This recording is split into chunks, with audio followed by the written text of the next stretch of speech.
So back before I knew absolutely anything about breathwork, 2011 was the final year that I would work on the Ramblas Barcelona.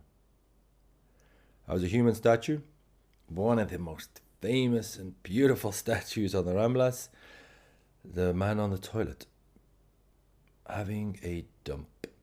Beautiful white statue on a huge box with a porcelain toilet, painted white legs, white face, with lovely whoopee cushions underneath, reading The Guardian. Every day I'd have between 200 and 300 people at a time, maybe some short periods where there wasn't people. And I would just be continuing, trying to earn some money to drink from morning until night. And then, fast forward, let's say to now, 2020, in Thailand. Over the past almost 2 years now, I have been giving workshops, learning, giving retreats, learning at retreats, traveling around the world. I fell in love. I've been to many different countries. I've seen so much. I've shared so many moments with people where we're all crying, or we're dancing, or we're screaming, or we're singing. And I've been to absolute paradise places, and I'm in one right now. So what happened? How did I get here? Well, from, let's say, the year 2000 onwards, I had a drinking problem. Then it steadily got worse. I lived in Barcelona. I'm from Liverpool, England. And I've been in Barcelona for since 2005. When I arrived, I was drinking, but that steadily got worse and worse and worse. I had various jobs, nothing too successful, did some painting. Then someone suggested that I go onto the street on the Ramblas. It seemed to fit. I was really outgoing, gregarious, you may say. And I started there and I enjoyed it. I did not realize that would last for 3 years. It's the type of thing where I have to say this: if you have any dignity, you will do for a short period and then find something else. After 3 years, I realized that it was soul destroying. It had moments where I had great pleasure, enjoyed it, and I made people laugh every day. But inside, I was just dying, really not happy. From that moment on, it was 2011. We didn't get the license to continue because there were other people doing the same statue. So from there, I realized that was the end, and I didn't know what to do. And I had a moment, but this was not to do with the work I was doing. It was just to do with me. I was disillusioned. I was drinking every day. I had been doing so for 3 or 4 years, with a few periods of a week or two off. But I was really in a bad place, physically, emotionally, spiritually. And I decided to try and end it all, and that didn't work too well. So I had to go back to England for a week. I tried to commit suicide, but it wasn't a very good attempt. And then I went back to England for a week. Then I came back to Barcelona. I continued to drink. I continued to ignore the fact that I was emotionally destroyed and spiritually didn't know what to do. Had a year of working on the beach in Barcelona, selling tickets for clubs I hated. Called it my lost year. The weight was gaining a lot. I was drinking all day, every day. I do not know how I survived. But luckily, I met a young friend of mine called Benjamin. Benjamin is a lot younger than me, but we got on very well. And we both had the same problem. We were both drinking far too much. We would react to the drink differently, but it was a serious problem. Fast forward a few months, and Ben said he came to Barcelona to get sober. So he introduced me to the magic of AA.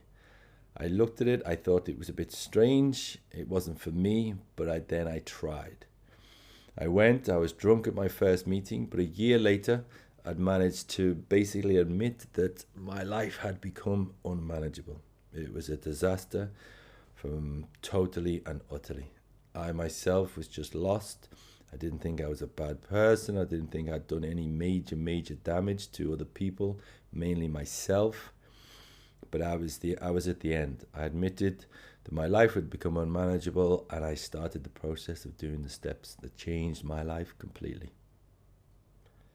6 months in, I did never have the desire to drink ever again. A miracle is a change in perception. And I don't know what the day was, but something changed. I did go there a lot to those places, those rooms. You shouldn't always say. You call it a 12-step program. It's supposed to be anonymous, but I must admit, I think it's good to say it so other people know that it's there.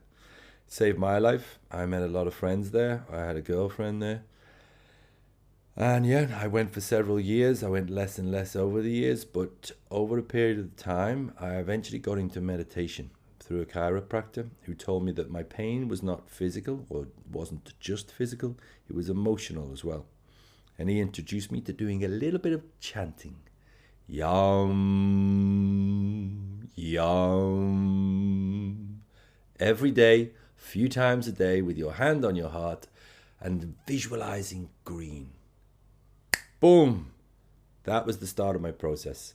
It seems funny, seems a bit stupid, but the chanting and the visualizing of green, holding my hand on my heart, which is my heart chakra, as I come to realize, putting a beautiful tune from YouTube on, pressing play 15 minutes from the end and just going yum, yum, for at least 10 minutes, maybe 15 or 20. It would calm me down no end. It would relieve my pain. The first few weeks I would have a tear and a release. And it made such a huge difference to release without going through any real pain. It was a revelation. I really, really liked it. I was like, this is amazing. So I would tell everyone. I would tell my friends, my sponsor. I'd be like, this, you've got to try this. It's fantastic. It makes you feel so much better. Later, I became to realize that it was my heart that was blocked. And I believe it still is from time to time and in a certain way. It may sound strange, but I believe these things, it's more open and closed. The different areas of your body through the days, through the months, through the different emotions you have. But that was my main problem in regards of letting go mentally and physically. And it was the first step. It was the key to me to meditation. And I liked it because I didn't have to go to a strange, God bless them, but a strange meditation place where everyone's quiet. And it's not for me. I'm quite manic and energetic, and I like that about myself. So I went to, it was the chiropractor who introduced me. I realized it wasn't too strange. I realized it worked. Like anything, it worked. And I did have a preconception before about meditation. I didn't know how to do it. I didn't know what it was, but I tried it. It worked, and that was the key for me. So from there, I would practice this for maybe 6 months a year, telling people what to do, trying different parts of the body. I made glasses out of different colored pieces of plastic from the China shop, and I would sit there and I would look at the light in front of me and make it red or green or yellow with the different glasses I had on. I would go yam or ham or ram. Beautiful. I highly recommend it. And it changed me. It helped me see other people in a different light. It calmed me down. And then again, life does things to you or your body, or you have to calm down at points. And I had a hernia. Maybe 4 years after being sober, I had a hernia. It was quite serious and I had to have an operation. So I did. I didn't realize how the operation would genuinely slow me down. So I got home and I was stuck there for, let's say, 4 or 5 days. I could really not do anything. And then I realized I had to completely slow down. So I knew I would be there for a couple of weeks. So I started to study things online. And again, I mention it because it's when you really have to stop. Like right now, I'm recording this in the middle of the coronavirus and the whole world has stopped. So I'm hoping some good will come of this. So I had to stop and I got into transcendental meditation. And again, it was because of a personality. It wasn't because I believe that it has to be a message that you hear yourself. And for me, I really need it to be from someone I can relate to, a character, some maybe a touch crazy, whatever that means for you, but something that I can relate to. And it was David Lynch, a documentary talking about transcendental meditation. And I was hooked straight away. Loved it. I liked the way he spoke about it. I liked what he said it did. So I booked myself into the course in Barcelona. And I believe it was worthwhile because it's not a major thing to learn, but to literally have a few days to just go through a process of how to meditate, how to say a simple mantra in your mind, made a huge difference. Again, it was another level to calm me down, to get me to be within myself and understand that we are more than this physical body. We have this energy. So then that went for another 6 months, maybe a year. I practiced most days.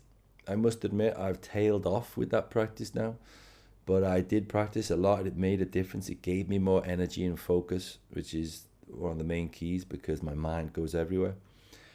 And it was a friend of mine, maybe a year after that, we were talking about Wim Hof, breathwork guy and health fanatic. And again, he was a character. So I related to him and I liked what he said. So straight away I was interested. And then he got me to do this breathing. And I tried it and it worked. I'm like, oof, it feels good. I had this good sensation. I enjoyed it. I tried it a bit, but I didn't go all the way. Now, at the same time as learning about the Wim Hof method and this breathing and getting in touch with the body again, because to me, I can't just be the mind. It has to be the body and the mind. It was within 1 month, 2 years ago, me and a friend of mine went to see Tony Robbins in London, who I'm a big fan of, the live Unleash the Power Within. And in the same month, Wim Hof event in Barcelona. And that month was life-changing because Tony Robbins, at this time in my life, I just feel more comfortable in myself. I knew I wanted to change. I wanted to work online. I wanted passive income, but I also wanted to do something that I was passionate about. And I didn't know what it was. Then I went to the Tony Robbins event and I loved it. It was 4 days of intense activity, emotional things, writing them down. I had a good understanding of some of those things through AA and Tony's style. Again, the activity, the energy, I liked that. The dancing, the moving, shaking your body, activating your body. And then he talked a lot about health. And then Wim Hof was on the screen talking about the Wim Hof method and his madness. And I loved it. I came back with many ideas that month. I went to the Wim Hof event in Barcelona and the power of simply breathing. It wasn't him, it wasn't other people. It was just the power of breathing together with all those people and being guided and guided quite well. Because I looked at the stage and I thought something was missing, I knew this could be done better. I had a very, very, very powerful experience. It's just a relief. I felt weird that day. I felt emotional. I didn't want to go. But boom! Relief, crying, but in the best way possible. I got up and I walked straight to the front of the stage and I said, I want to be an instructor in this now. What do I do? Something was calling me because I could see there was some performance there. And I come from an acting and musical background, always doing bits of these things, and I love to perform.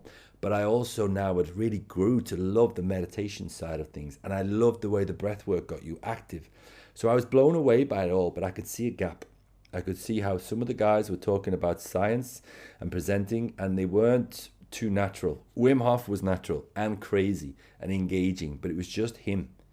The rest, I knew there was, if you could say, a gap in the market, and something drew me in, and I just had the confidence that I want to be an instructor now. Boom, what do I do? Anyway, I started my path with the Wim Hof method. I also met Niraj, who showed me the Soma method, which is very similar, but it had the key of the meditation and the breath work combined with music. So the music was a very important part for me as well, from my background, and feeling it with the music, breathing in a rhythm, going to a deeper place with the meditation, deciding where you want to go, seeing the things you want to bring into your life. So I practiced that as well. After a few workshops, I was hooked and I became an instructor in that as well. One of the first ones to ever do the course. Combined, I was studying the Wim and the Soma method. I went towards the Soma because it had a little bit more heart. It had more opportunity as far as I could see. And I've never looked back. I've been with the Soma company, but I've also done my own thing. I'm now in my own company, Infinite Breath, doing my style of Soma and my style of the Wim Hof method, and lots of other methods like rebirthing and things. But it's not just about the breath, it's about the meditation, the music. It's a mixture of Tony Robbins style things, how he gets people activated, how you come into my workshops and I will get you jumping around, I will get you screaming, I will get you talking about your emotions to people you've never met. And no one expects that. And every time the class is different. And now I've taken that onto an online one-on-one perspective and a group where we're connecting people all over the world. And I love it. It's like you find yourself in a place you don't know how you've got there. Right now I'm in Thailand, but a place I mean in the sense of what I am doing and how people react to me. I'm totally natural at what I do, and something has just happened that I'm in the middle of taking people on journeys, but not just them. I go on the journey and then I let them go on their journey and stand back. I think this is very important because I also teach other instructors, is for you to stand back and let people find their own place. You need to guide people, you need to instruct them, but then stand back and be there if they need to be supported, or if they need to speak for a few more minutes, let them speak, or if there's silence. And I couldn't do this unless there was a deep connection in nearly every class. And there is. And there's a connection, or there's a release in someone that really, really wants it, but they don't expect it. And all of a sudden they're breathing heavily, or they're breathing lightly, and they've got the music playing, they're holding their breath, and magic happens. And it's not me, it's them. But I definitely instigate that magic, and that's what gives me the buzz. And then, yeah, what the fuck? How did that happen? And you're in the middle of doing all this, and you're surviving, you're earning money, and you're living a better life than you've ever lived. And yeah, there's no looking back.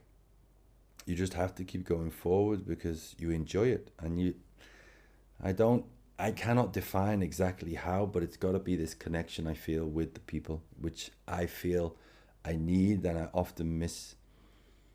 But I enjoy what I do, and I employ other people to do it themselves or join in with me in some of my mad online work or some of my mad fucking workshops and retreats. And who knows where it's going to lead? Who knows? If I start doing musical things on a stage, I'm going to get 10,000 people breathing. That is my next step. 10,000 people breathing together in a rhythm, holding their breath, and then screaming and shouting, releasing joy, releasing fucking trauma, letting it out, and realizing that this meditation world and this breath work is not special. It's for absolutely everyone. It's accessible to everyone within minutes. It's accessible to everyone within minutes. It's for all of us, and it's the thing that's in our body, and we can release, we can engage our body. It takes a few minutes a day, but if you want to go deeper, 30, 40 minutes will really make a difference of a certain type. It can be any type of method. I really do like the Soma method. I use it every day. I use it with my clients, and I use it myself. And I do the shaking, the dancing, the screaming, or the silence, the slow breath, the deep breath. Change your state. Connect with other people. Go to a workshop where you do not expect to be talking about your emotions with someone you've never met, dancing around the room with a madman with really, really loud music playing, and then breathing very slowly and totally relaxing. After that, you go through a few rounds of the Soma method, and you're either crying or you just feel great. That's what's happened in my life. So yeah, that's my story. I'm 44, traveling around the world doing that, and I'm not stopping. The next stop is huge arena. When this ends and we're all well again, and we've all had our moments peace, we're all going to be breathing together. This can also definitely be done online. Thousands of people breathing together online, or simply 1, 2, 3 people in a room. I get as much pleasure, if not more, with the same scenario. I love it. It has to be about connection. To me, spirituality is connection. It's nothing more, nothing less. It's not too special. It's not too strange. It's basic. And it's our vibration, and it comes from our heart, not from our head. And I do all of this because I need to tell myself every day. I do the classes because I need them. Not because I'm a guru, but I am a guide. And I enjoy it. So if you're listening to this, or if you're reading this, I hope to see you in some of my workshops at some point soon, or maybe I'll be in one of yours. Take it easy. Breathe well. See you soon.